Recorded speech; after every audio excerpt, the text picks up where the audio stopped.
15 अगस्त 2026 को भारत अपना 80वां स्वतंत्रता दिवस मना रहा है।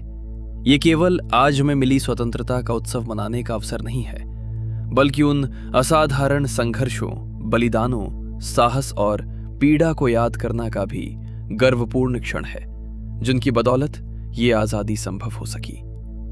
पीढ़ियों तक अनगिनत भारतीयों ने ब्रिटिश औपनिवेशिक शासन के खिलाफ संघर्ष किया।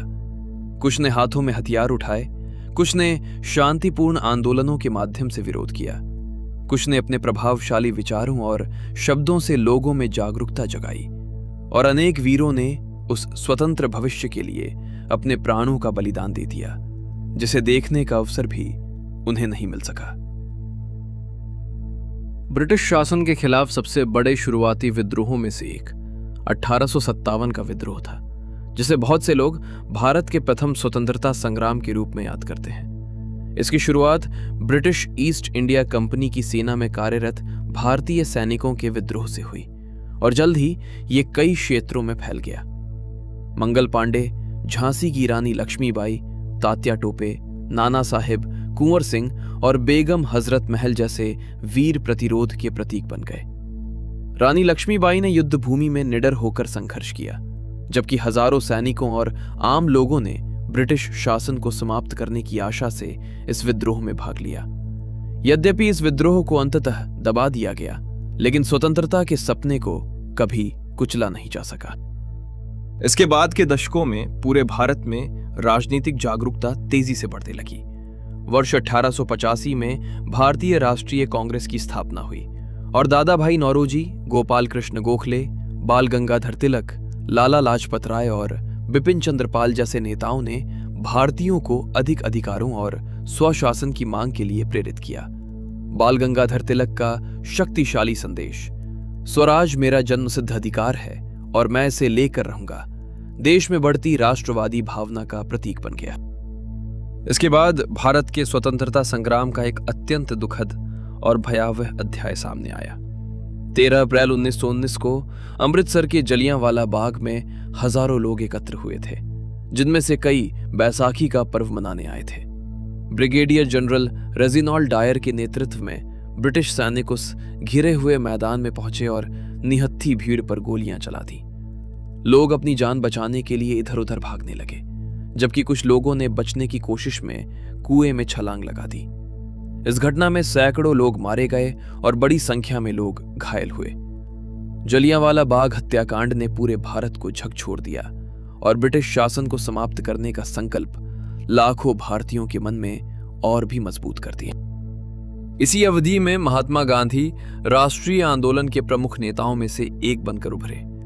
सत्याग्रह, सत्य और अहिंसा के माध्यम से गांधी जी ने भारत के स्वतंत्रता संग्राम को एक विशाल जन आंदोलन में बदल दिया।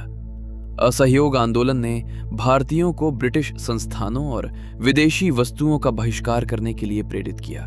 वहीं 1930 का ऐतिहासिक दांडी मार्च ब्रिटिश नमक कानूनों के खिलाफ एक महत्वपूर्ण चुनौती बना। गांधी जी सैकड़ों किलोमीटर पैदल चलकर समुद्र तट तक पहुंचे, और नमक की एक साधारण मुट्ठी ब्रिटिश शासन के खिलाफ प्रतिरोध का शक्तिशाली प्रतीक बन गई। अब स्वतंत्रता केवल राजनीतिक नेताओं का सपना नहीं रह गई थी। किसान, मजदूर, महिलाएं, छात्र और आम नागरिक भी इस संघर्ष का हिस्सा बन चुके थे। उसी समय कई क्रांतिकारी स्वतंत्रता सेनानियों ने संघर्ष का एक अलग रास्ता चुना। भगत सिंह, राजगुरु और सुखदेव निडर प्रतिरोध के प्रतीक बन गए। अपने सामने मौजूद खतरे को जानते हुए भी वे स्वतंत्र भारत के अपने सपने के लिए संघर्ष करते रहे, और 23 मार्च 1931 को उन्हें फांसी दे दी गई। उनका साहस आने वाली पीढ़ियों के लिए प्रेरणा बन गया। चंद्रशेखर आजाद, राम प्रसाद बिस्मिल, अशफाक उल्लाह खां, अल्लूरी सीताराम राजू और अनगिनत अन्य क्रांतिकारियों ने भी देश के लिए अपना सब कुछ न्यौछावर कर दिया। वे अलग अलग क्षेत्रों, समुदायों और पृष्ठभूमियों से आए थे, लेकिन उनका सपना एक ही था, आजादी। भारत के स्वतंत्रता संग्राम का एक और उल्लेखनीय अध्याय नेताजी सुभाष चंद्र बोस ने लिखा। उनका मानना था कि भारत को ब्रिटिश शासन के खिलाफ अधिक प्रत्यक्ष और निर्णायक संघर्ष की आवश्यकता है।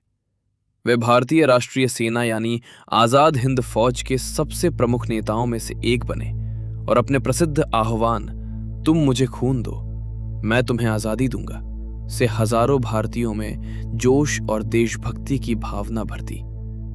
हालांकि आजाद हिंद फौज ब्रिटिश शासन के खिलाफ सैन्य विजय हासिल नहीं कर सकी, लेकिन उसके साहस, संघर्ष और बलिदान ने भारतीय राष्ट्रवाद और स्वतंत्रता की भावना पर गहरा प्रभाव डाला। अगस्त 1942 में महात्मा गांधी ने भारत छोड़ो आंदोलन की शुरुआत की और देशवासियों को अविस्मरणीय संदेश दिया, करो या मरो।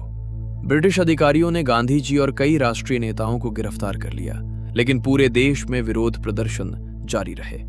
छात्रों, मजदूरों और आम नागरिकों ने आंदोलन को जीवित रखा और स्वतंत्रता की लड़ाई को आगे बढ़ाते रहे। द्वितीय विश्व युद्ध के बाद ब्रिटेन आर्थिक रूप से कमजोर हो चुका था, जबकि भारत में औपनिवेशिक शासन के खिलाफ विरोध और भी मजबूत हो गया था। आजाद हिंद फौज के सैनिकों पर चले मुकदमों ने पूरे देश में व्यापक जन समर्थन पैदा किया और 1946 के रॉयल इंडियन नेवी विद्रोह ने ब्रिटिश शासन के अधीन सेवा कर रहे भारतीयों में बढ़ते असंतोष को उजागर कर दिया। दशकों के संघर्ष, जेल यात्राओं, आंदोलनों और बलिदानों के बाद आखिरकार वो ऐतिहासिक क्षण आ ही गया। 15 अगस्त 1947 की मध्य रात्रि को भारत एक स्वतंत्र राष्ट्र बन गया।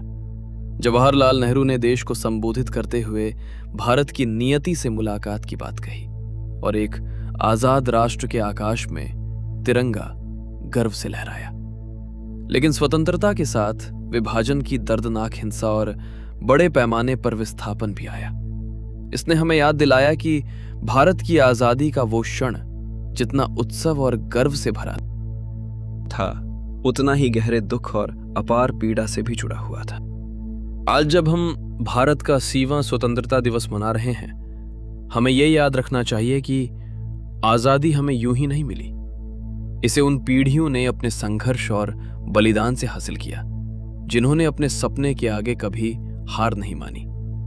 हम 1857 के वीर सैनिकों को याद करते हैं, जलियांवाला बाग में जान गंवाने वाले निर्दोष लोगों को नमन करते हैं, जेल की यातनाएं सहने वाले शांतिपूर्ण आंदोलनकारियों को याद करते हैं, मौत का सामना करते हुए भी पीछे न हटने वाले क्रांतिकारियों को सम्मान देते हैं, पुरुषों के साथ कंधे से कंधा मिलाकर लड़ने वाली महिलाओं, अपनी धरती की रक्षा करने वाले आदिवासी वीरों और उन अनगिनत किसानों, मजदूरों, छात्रों तथा आम नागरिकों को नमन करते हैं, जिनके नाम शायद इतिहास की किताबों में कभी दर्ज न हो।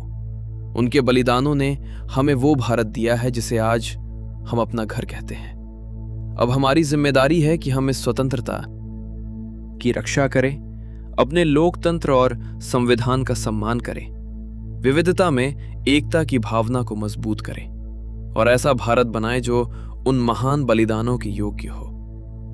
इसलिए इस 15 अगस्त जब तिरंगा गर्व से आसमान में लहराए, तो याद रखिए कि हमारे राष्ट्रीय ध्वज की हर लहर में उन वीरों की यादें बसती हैं, जिन्होंने हमारे लिए संघर्ष किया। उसके हर रंग में साहस और बलिदान की एक कहानी छिपी है और हर पीढ़ी पर उस आजादी की रक्षा करने की जिम्मेदारी है जो हमें अपने पूर्वजों से मिली है। जय हिंद। वंदे मातरम। भारत को 80वें स्वतंत्रता दिवस की हार्दिक शुभकामनाएं।